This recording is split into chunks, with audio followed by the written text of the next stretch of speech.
Good evening. You are listening live to the Extreme Movie Show. I'm your host, Rob, broadcasting from the Pinellas Palace, just west of Orlando, Florida. I'm in the Extreme Studios. I'm getting my passport.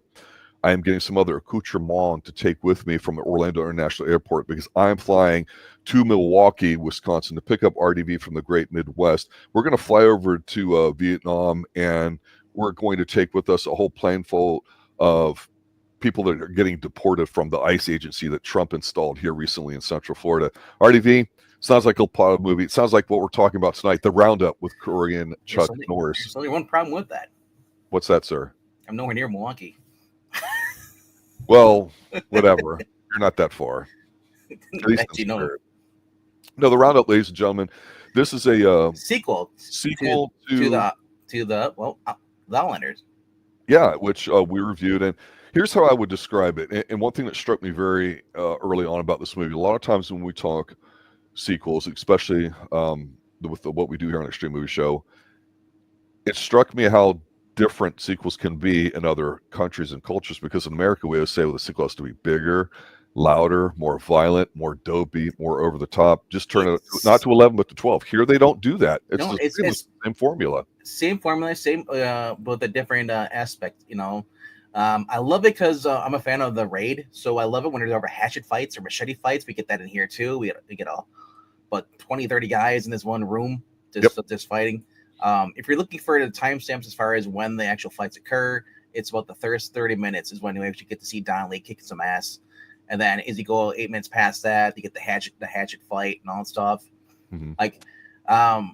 I actually like the final fight, but we'll get to that. I think that was pretty good too. There's a couple really good things to talk about here in this film, and all I'll say is that it's good looking. It was a very popular film. The first one that we did was very interesting. I wasn't, I guess, mentally prepared when I saw the first one, in that there's not what I would call a lot of action. It's really more of like a drama, and that's not a bad thing. The action's good. It's great, actually, the way they film it. But for me, that made it easier on watching the Roundup to go, okay, I have an idea of what to expect in here. Now, for me, I don't know where you saw it, but I watched it on Tubi TV. It's free there, but they have the overdub thing, and the voiceover work is just wildly entertaining in a dude bro sort of way, because the voices do not match the characters. But it's a great print. Looks fantastic. Ha-yeon, who plays Hong-suk, I think he's the bad guy. No, hold on. Let me look again. It's hard to tell because I think is it Ong Dong-gun was the bad guy, or is it Kang Hae-sang? Kang or whatever. Yep. Kang, that's played by Han-yeon. That's the guy up there on the left, on the upper left corner. The dude is just legit psychopath. His whole thing, and this is actually based off a real thing that happened in during 2008. Over in Korea, they had someone who was going around and basically, and it was actually one of the Philippines and everything. This guy was luring in tourists and then hacking them to pieces and taking their money, stealing them, robbing, and then waiting to rob you, waiting to beat you, a bullet in your head is how I'll greet you. So I was reading up about this. This movie was banned in Vietnam because Vietnam was upset because they made it look like they have a lawless country. Yeah. Or what? Yeah. You don't screw around in Vietnam. I'm telling you that right now. Singapore, some of these countries, you do not. No, so it was banned, but this is like the third largest movie action movie they had in the country. Yes. But it's also the biggest. There was the first biggest blockbuster movie they had after COVID. Yes. So, and I said I love the fact that you can watch K-dramas, you can watch that, or you can watch these action movies like this. It just puts Hollywood currently to shame. Because Hollywood's going on the same IPs from like 60 years ago. Yes. And reboot. These are original ideas. I love this. And I love the fact is in this movie is just like there's comedy, sort of comedy, but it's also drama. There's people being butchered and killed in this. It's insane. Obviously the cops, the upper superiors are idiots, and that's okay because what you're focusing more on is the fact that Don Lee, whenever he punches somebody, they fly back 5 feet. I love this. There's heads. It's almost cartoonish, but when you see the man's size at 5'10", 200, allegedly, you can see it because somebody that size in the Asian community just stands out from the rest of the crowd, and it's believable. You mentioned the lead bad guy here in the upper left-hand corner, psychotic and all that. He's got a very sharp, intense look to him. I actually thought he did a good job convincing you that he was a threat in this movie, despite the fact that he's kind of he's not the biggest of guys, if you know what I'm saying.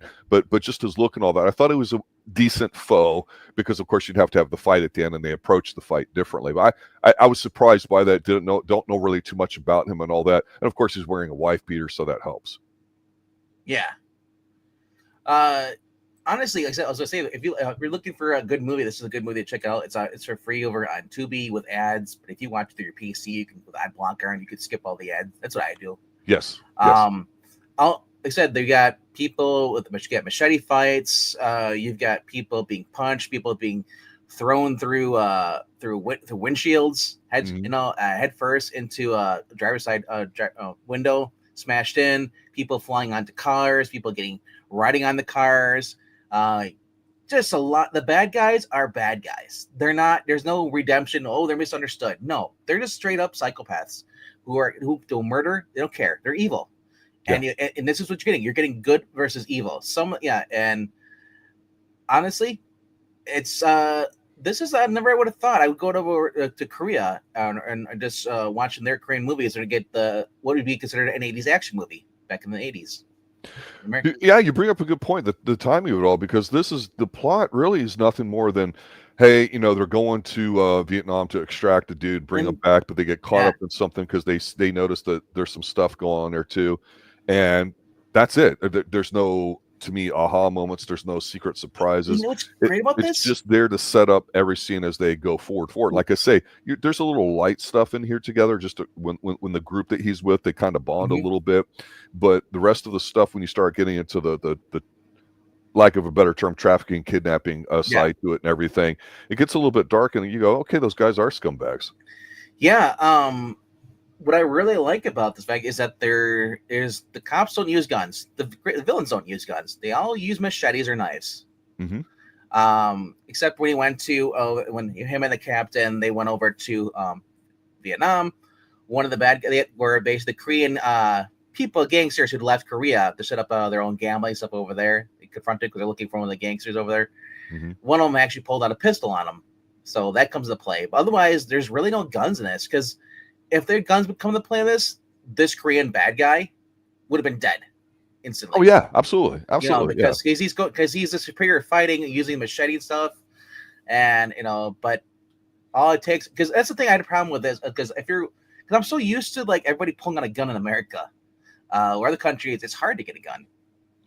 And it de-emphasizes it's easy, right? It's it's an easy thing to do, right? So just like cell phones and all that. Let's make it hard. So this guy, Kang, basically decides, so he's gonna kidnap this Korean gangster or billionaire son, but instead the guy makes a breakaway because the three other goons that were basically helping him let him go, and he ends up killing him, and he's pissed because the guy only had so much money, and they're pissed because they were promised, enough, a certain amount for each, but he's like, oh, whatever. So him and his other psychopath friend, he basically killed the tourist guy, the Korean tourist in Vietnam, and they kill one of the three guys. There's three guys. They kill one of the guy who was mouthing off to become a psychopath. Well, he didn't like that, so he killed that guy. So then the two left over are burying not only their best friend, but burying the other tourist guy. And well, turns out they need more money. They grabbed the 200,000 that was or million, whatever. I think it was 200,000. I don't think it was a million.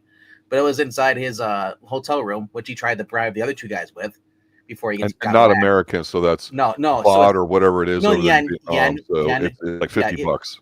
Yeah, it's like 200 million yen. So it could be $20,000 or something like that. But so they, I love this. Like he's like, well, I need more money, so he basically rips open the bag of the guy's bag and takes a picture of the guy's passport on the arm, and then it's like, and tells the guy, he's like, we got your money, we have $500,000, and then you see your son back.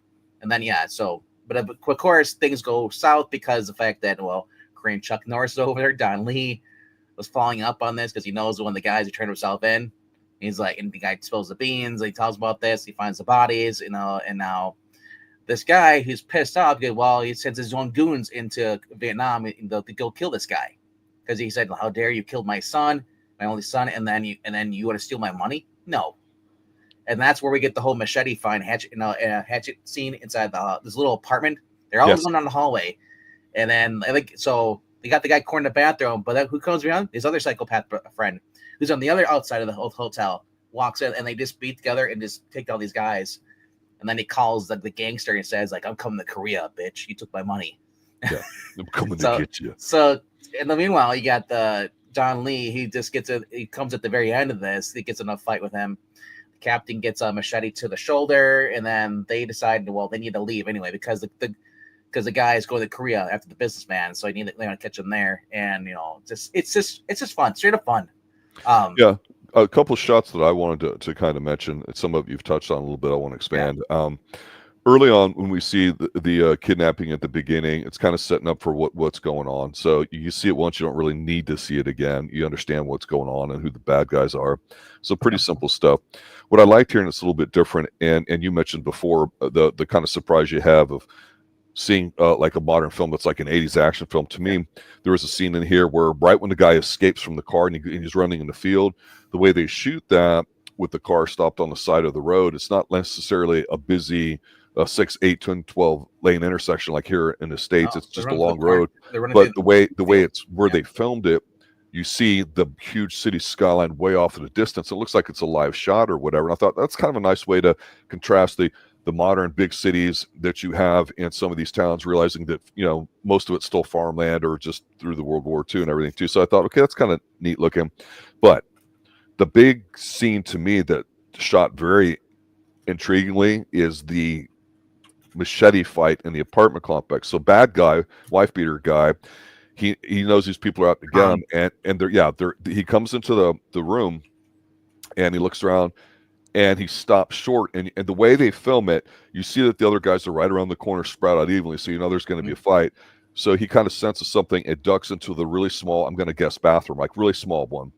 And so the guys are all quiet. There's no talking or loud music. One of the guys motions to the other, like, "Hey, you go in there first." And they all have got like a machete, hand axe kind of thing. I love it because the guy gets pulled in, and he pulls him in, and you hear all the stuff going on, all that, when the guy comes out. But when the fight starts, to me, I wasn't watching actually the strikes or the facial expressions, or sometimes we talk about like the buildup with and timing it to music steps, like a choreographed thing where you hit like a crescendo and then a pause or a beat. It wasn't like that. I'm watching the camera because there's almost one whole long take, and you could tell that the cameraman's using that guerrilla style of filming right in front, like with the handhelds, like they do in professional wrestling or something on an indie show, where the guy's coming. So if you think about the two people fighting in a hallway with a bunch of people, you go, yeah, how believable is it technique-wise? I'm not arguing that, but it looks great. They look like they're going at normal speed. But then the cameraman, who of course you can't see, how he has to move in the hallway to keep the focus on everything. And Maggie, I like that kind of stuff. And Maggie is probably one of the guys that was laid over, probably to be dead. One of the guys, that's how they did it, how they filmed it, because there's a bunch of guys laying there, so he might as well be laying under one of the guys filming. And you can't see the camera. Yes. And of course, a lot of the bad guys, usually stunt guys, are involved in a crew too. So because they move like they know what they're doing. So it's a pretty good fight. It illustrates how good the bad guy is in hand-to-hand combat. He's just not, a leering psychopath wearing a wife beater, because everybody wears those. But the fact that the guy's got some chops. Okay, we know there's going to be the final boss fight, right? I want to save the last part of it, talking about the final fight and all that too. So I'll stop for now, though. What else about this movie popped out to you? Just in general, I said we got the recurring cast of characters. I like that. I was kind of shocked at the fact that, like I said, that they brought a gun into this, because the first one there was no guns. It was a bunch of goons, and kind of like the first movie. There was these three good punks who thought they were tough shit, and then the real guy comes in and basically starts causing problems for him, kills the one gangster guy, and he wants to take over the territory. It's kind of the same setup a little bit. Before they had the three people, gangsters, were the real criminal Chinese gangsters. Right. This instead we only had two, but instead of being a challenge like the first one movie, the second henchman in here, like that was serving with Kong, basically gets his ass beat in the hallway scene, in there. Yeah. And Kang decides to try to save him. He looks back, waits for a minute, and then he decides to book it and leave. Sometimes you get in movies, we talk about, I'm gonna sound silly here for a second. Let's talk decapitations. We've seen a bunch of them in a bunch of movies. Some are good, some are bad. They're usually laughable and not realistic. They almost kind of like break your sense of horror or whatever, especially because you get desensitized to it, right? So when somebody does something a little unique or different, it kind of stands out. So there's a scene early on where one of the guy that basically they're extricating, they're like, well, how did you guys catch him? And they're like, well, we didn't. He turned himself in. And so he's like, that's just kind of not like on the up and up. So him and his boy go into the room and interrogate him. So they put the coffee cup on the camera, right? Because what does any lawful, good-hearted cop do? They're going to beat the shit, harass the the person to get the info out of him, right? So Don Lee does something that's a little different. I've seen torture. People talk about Casino Royale, the bong, getting the whip into his balls. If you've watched other stuff like The Executioner from the early 80s, that can be kind of gross. Or really what comes to mind to me is, was it The Evil That Men Do with Charles Bronson, where somebody's getting electrocuted in the nipples and stuff. So if you've seen that kind of stuff, you realize it's a movie, but it looks like crap. Here, he pushes the guy's head down, sticks his thumb in his throat like it's a bad massage, makes him yell. But in RDV, when he does it again the second time, he puts his ear to the ground, puts his other hand on top of the ear, and he just kind of like slaps the table. And I'm like, what the fuck is he doing? And the guy's like, my eardrum, because it's going through the wood into his ear. If you haven't had somebody pop your ear like that, oh my God, that's just brutal. I thought that was kind of interesting. But I like the fact that they included the police captain on this, because he's not just the captain. No, because captain volunteered to go on vacation and all that, because that would be a vacation trip. They were supposed to just extradite this one prisoner back, from Vietnam to Korea, but it turns out something more. But I love the fact that usually this happened. It's called quiet time, or basically where they're gonna make the guy beat him up, where they put a cut, they cover the camera. Yep. And they usually did that in the first movie when the captain wasn't there, because they're not allowed this police brutality. Right. But here, the captain actually agrees to help out. I was like, whoa. He's like, yeah, hey, you do what you're going to do. I'm going to go watch the whole way. He's like, watch the first movie. That might be kind of funny. I don't think they meant it as funny, but I thought it's an interesting observation there. But yeah, like I said, it's been a fun movie. As far as it was Suk-ku is actually plays Khan. I misspoke. It wasn't the other guy. It wasn't Han-Jon. But yeah, the cops are kind of like they have a new rookie cop, because I thought in the first movie one of the guys died. I can't remember, or he quit. It was a rookie cop. He quit because his girlfriend wanted to get married, so he quit the force. Now they have a new rookie, and you get to see him kind of like moving around and being on the ropes. And then those guys you see with walkie-talkies trying to prevent people from being kidnapped or just chasing. And this time the fight scene ends up basically being in the middle of like the market. Like, the fancy would be like your mall or your shopping center, going on the Kohl's. And that because originally Kang wanted to basically ransom the money off, but the second wife basically of this Korean gangster said, no, fuck you. I know. And I loved it how she says it. He's like, why should I get you? I should pay you $2 million. You killed my only son, and then you're gonna kill my husband. Who do you think gets the money? I do. Yeah. You're doing me a favor, and I love that because he kind of like. I love he says his whole thing. He's like, dude, nobody has manners at all. I'm like, you were murdering people, you psychopath, and he's complaining to other people being rude to him. He's such a pussy, and I love it. And then so when he goes up against somebody who can fight back, he basically, I'm gonna kill you at the very. I love the very end because he's got him on the car, and basically he's like, I'm gonna kill your family, and he's like, shut up. He punches his face, and his head goes through this windshield in the back. I'm like, damn. There's a lot of cool scenes here, a lot of violence. Something that's missing from a lot of the basically American movies. Yeah. A lot of it's tamed down, and a lot of it's CG.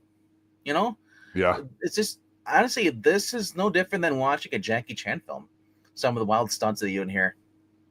There's a stunt. Okay, so when there's the foot chase because there's a big suitcase of money, right?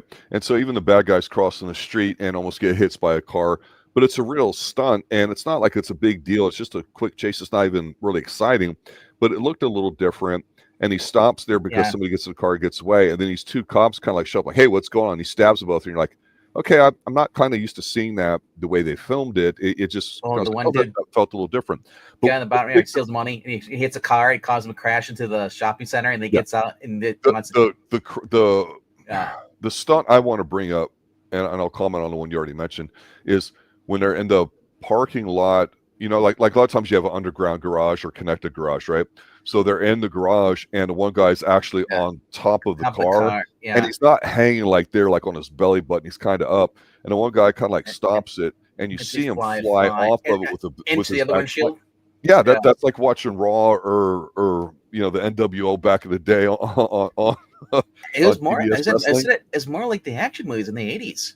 It is, because it was a good stunt. It was just he flew a little bit, landed to it. It wasn't overly stupid and dramatic, but it was good. But the guy gets up after that, though. That's what I love about it. He's like, it was like 80s cocaine filled. Remember, you just got the bad guy. I thought he was down. He just gets back up. He's like, the good stuff for some of that flakka from the Caribbean. PCP on him. He's just ready to kick their ass. So the fight in the bus, that's your final boss fight in the movie. Pretty much ends right after it. I actually thought it was the best scene of the movie. The reason why is because they have an obvious size difference. It's obviously a constrained location. They're in a tunnel, but the bus is kind of awkward. You could see people from the outside kind of like watching them going on. And he basically chastises them like he does all the bad guys. He's like, yeah, you know, you need to get your ass beat or like that. And he takes his belt off, but what he's doing, he's wrapping it on his fists, right? And right from the get-go, when the bad guy who's got a knife goes to go at him, the way they film it, where he turns and he gives him that little punch right into the side rib. Yeah, like Kang said to him after he closed the door, he's like, yeah, you're not as stupid as you look. You know, he's at the outside of that, you know. Yeah. So it's just on. And the fight, I thought, was fairly realistic. It did not go on too long. They both took a beating. But at the end where his head goes through the side windshield, everybody kind of looks. But then the end where he goes, man, I'm going to kill you. I'm going to murder you. And he punches him in the face and it goes through. That was the shot to end the movie on. I thought that was great. But even before that, the goons that was chasing the wife of the mom of the gangster boss, you know, she's in the department center. She runs the escalator. He's got her, and then he basically she's able to get away, and he just basically punches the guy. Oh, you want to get back up? And the guy falls onto the escalator that's going up. So he comes back up and he punches him again. And like, I love it because like as soon as he clotheslines or punches the guy, throughout this movie 3 or 4 times, the dude's out. Like it takes one punch and he just knocks people out like that. There was a few punches though. Did you see where it was obvious firework, where the guy flies back a little too far, or you know what I'm saying, or too straight in a line? Yep. I mean, I don't know if that's a critique, but it's like, oh man, because you're right. They played to the strength of his character, where he's just this big brawling guy that knows how to strike. He hits you a couple times, you're screwed up. So that's why when they gave the bad guy the knife and fight, it was different styles. The big guy just kept coming at him, right? Like Tyson style. I'm going to come right at you. The little guy was trying to avoid it and just kind of sliced and diced him a little bit. So it was smart, at least from that sense. Think of the movie with Odd Job. When he was in Chuck Norris, the girl's in the car, and he. Oh, that's it's not When Good Guys. Slaughterhouse in San Francisco. No. That's the one where they kept messing with his hat and all that, and he lives on the boathouse and all that. Yeah, I told you, kind of remember the Crown. So Good Guys wear black. Might be that, yeah, because he has a car. He drives the car around. He has the gloves and the sunglasses. It's that Chuck Norris, but I can't remember what it's called. But my point is that the way John Lee fights it and throws guys, it's like having an Odd Job coming at you in your bond. And you're like, fuck, I can't fight this guy. So yeah, it's intentional. Not Good Guys Wear Black. It's another one by Chuck Norris, which I can't remember off the top of my head. It's not Breaker. We did do all the Chuck Norris movies, a lot of them in order. Good Guys Wear Black has got Ann Archer in it for all you older listeners that have been around for quite some time and have seen some of that stuff. But I go back to the 80s because I was a child in the 80s, and I always talk about how like there was themes, and so we talk about that and what we like and don't like. And one of the themes that we mentioned was the Chuck Norris template. If you go back and you watch Breaker, where I'm not going to say it's the greatest movies, let's be honest, but it was kind of his debut. But Chuck had an idea of, hey, every movie I want to try to do something, and it got a little bit better.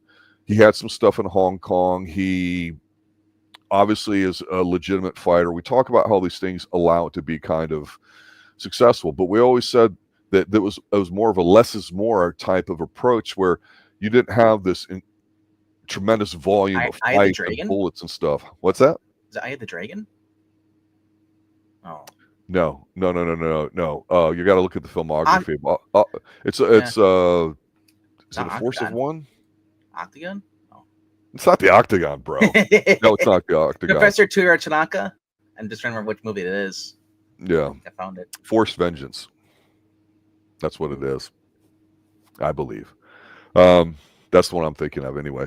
But the thing is Chuck Norris, his final fight, you knew who the bad guy was, and you knew the bad guy had a henchman, and the bad guy would sit there, and you'd have to fight. You'd have to defeat the henchman to earn the right to fight the bad guy. I mean, that's the template, right? Yeah. So in here, you kind of almost get that a little bit, where you know they're going to fight at the end, so you have to give each of them like eye for an eye. Yeah, proof of that. Was it eye for an eye? Eye for an eye. That's what it is. Yeah. Okay. Yeah. That's 81, 82, I think. Yep, yeah, 81. That's it. And that's not actually a fun movie either. There's some dark stuff. No. But I said like that scene, like that's I think of. Shaft is in it, and Christopher Lee. You are correct, sir. Yeah.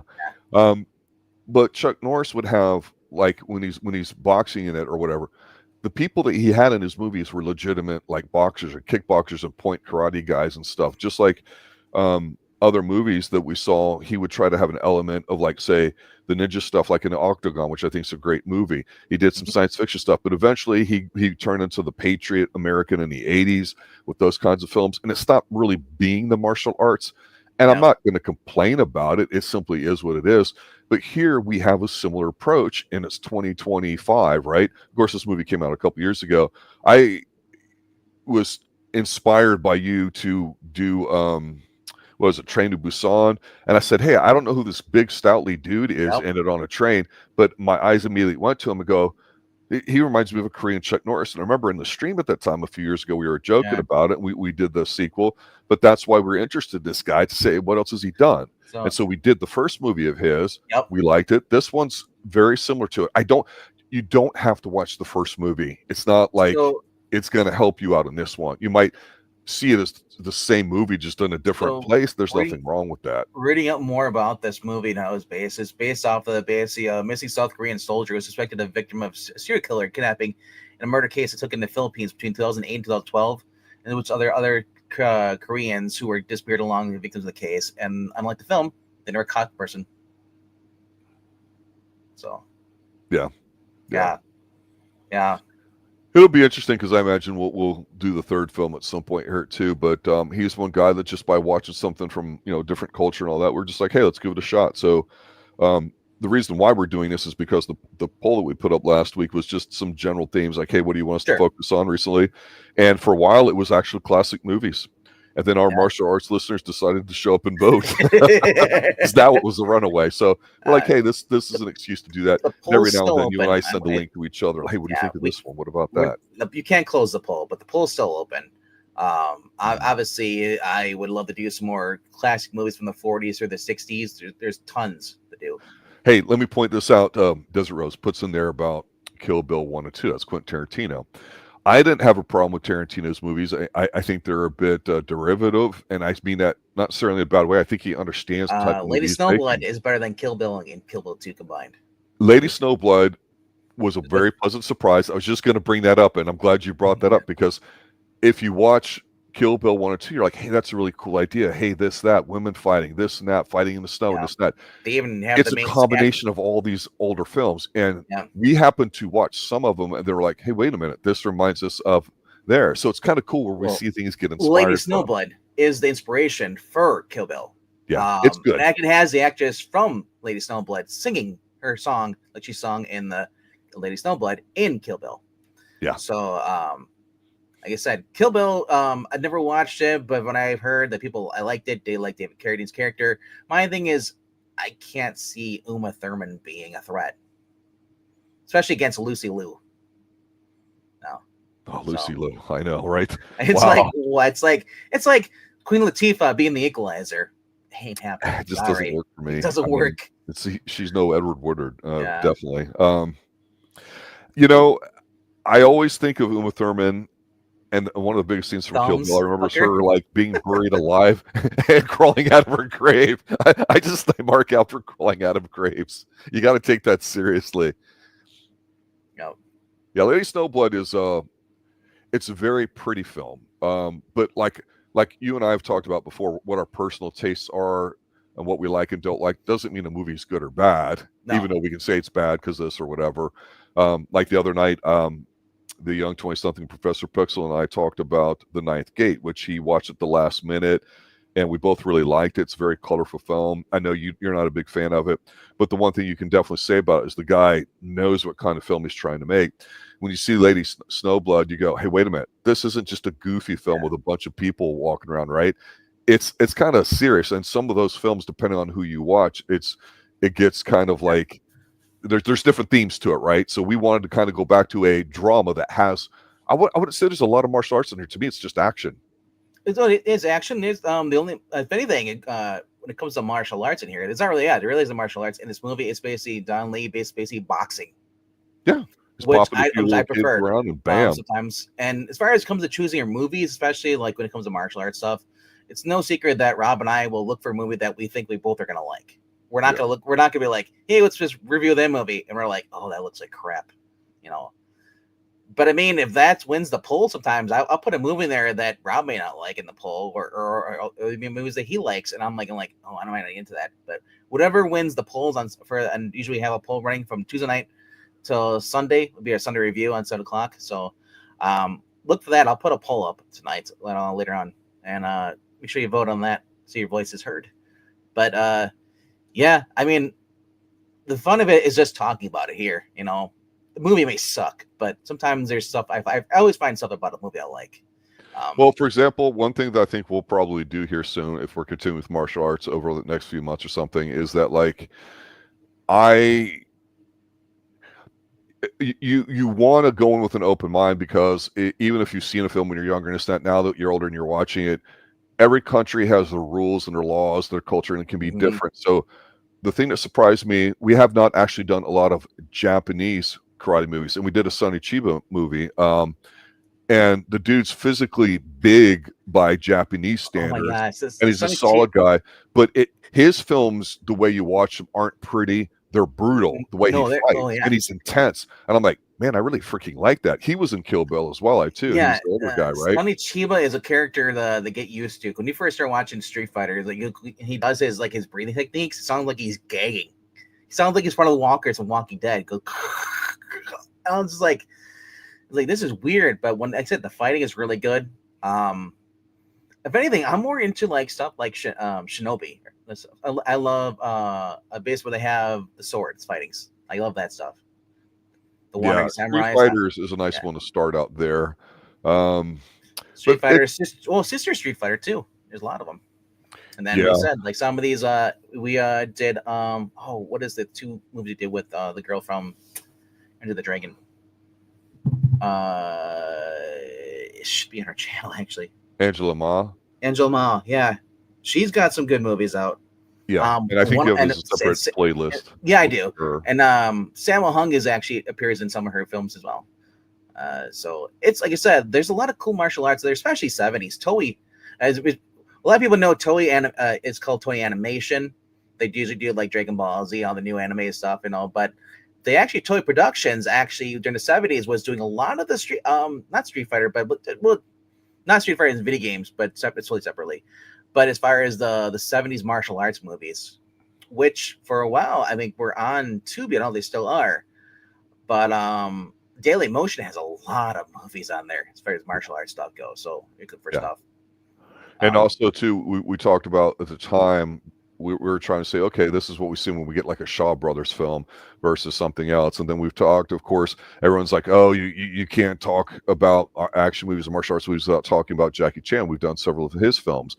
You know, he's got a bit of a more comedic kind of style to it, but the stunts are This is more like him running away and getting his hands hurt and stomach, like, where this is more straightforward. This is the guy, he's just like, I just want to go home a beer. But these idiots, I'm surrounded by idiots. The force with them, the cops or the criminals, and he knows at the end of the day, he's gonna win. Yeah, and that's what I like about his. Because we call him Korean Chuck Norris because he's confident in all his movies and he beats the shit out of people.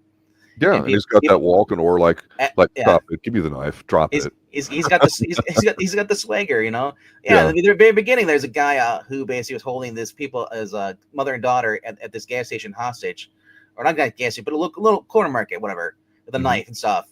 And so he has his friends basically just they're supposed to wait for SWAT, but they all ignore the captain.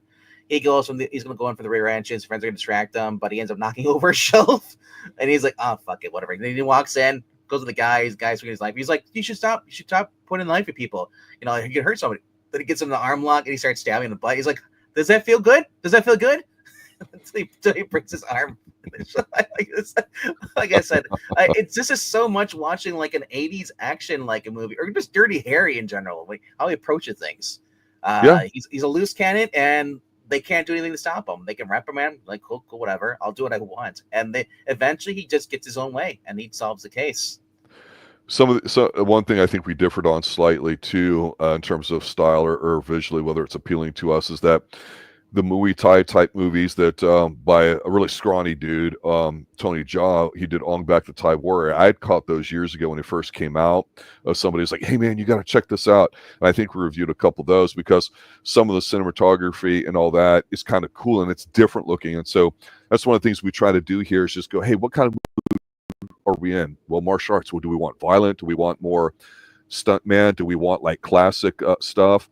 I don't know what you would call the technique ones where it's like, my Pine Hills technique is better than your Midwest.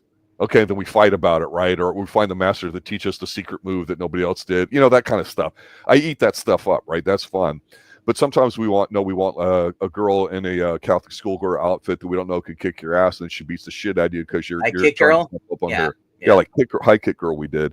And there's a lot of different ones out there, and I can't remember, and I'll look it up later. But in Kill Bill, it was mentioned in the chat. I don't know if this is who the person's talking about, but there was the one girl that's dressed up in a kind of outfit like it. I think she had the steel ball kind of thing on a swivel or whatever. And I'm going, comes from somewhere. That's just not, he made it up. It's inspired from something. So there's definitely these little nooks and crannies that you can dive into. It's just that here in the United States, you don't always have the access to it. So you have to kind of get inspired by something and say, okay, hey, we like this. If we look at that, is it going to be the same? And so that's kind of what we do here is kind of talk about. So if you go back, listen to some of the other stuff that we've done, kind of compared to what we've talked about, again, I think, like Siskel and Ebert or anybody else out there, you kind of get an idea of how you may like the film if you watch it. Especially if you like female-led protagonists. I put them on a playlist for you guys. So yeah, so it's been interesting seeing some of these films because it's why we do it, because it gives us an excuse to watch something we've liked before or something we've never seen. You liked the first movie, you liked the second movie. They did two more. They did one in 2023, and they just did one last year. So I think we should check those out soon. Yeah, here's the thing, and I don't mean this as a slight to the movie. To me, I liked it. I thought it was solid. I have zero interest in seeing it again. But the point is sometimes when you watch films, they can be good, but I wanted to see this because it goes back to when we saw Train to Busan, and I'm like, hey, yet another zombie film. Hooray. That's never going to die, right? I don't know what's going to replace it. I hope it's better. But, okay, it's on a train. It's different. It's Korean. They do things differently. It was somewhat interesting, but this guy popped it off. So we kind of went down that rabbit hole, right? You never know what you're going to get when you're watching it. Because if you're watching it, sometimes a background thing gets you, or the music does, or reminds you of something else. And, it's kind of interesting. So is that a yes or no? For watching the sequels. I said I believe that we probably end up doing that. Okay, yeah. So to me, that sounds like an agreement. I believe I started off with that before rambling on to Well, I don't need a whole explanation. It's a yes or no question, bro. Well, I felt like giving one. All right. We talked about this for almost 40 minutes. Is there anything else you want to talk about in this movie that stands out to you? No, I mean, it's on Tubi. If you go check out Tubi and search it, you'll find it. At least here in America, it's playing there too. To your point, if there's some filters, check it out. I don't know if there's a Korean Chuck Norris physical media collection out there, or if that guy's that prolific, but he definitely has a presence to it. And if you find yourself liking it, he's the reason to watch it, not anybody else. Well, yeah, the main star is, it's like going to no one's gonna watch Dirty Harry for anybody other but Dirty Harry. They're not gonna. That's not the reason you're watching this movie is for Don Lee. But that's the thing, though. The villains are actually worth watching it for it too, though, because they're ruthless. There's something you don't see nowadays, in American cinema. Unless you're watching a horror movie, like that's about it, or Hostel, where they're like, but this is basically the payoff. You got a bad guy who's going around, no one can stop him, and at the very end, the good guy stops him.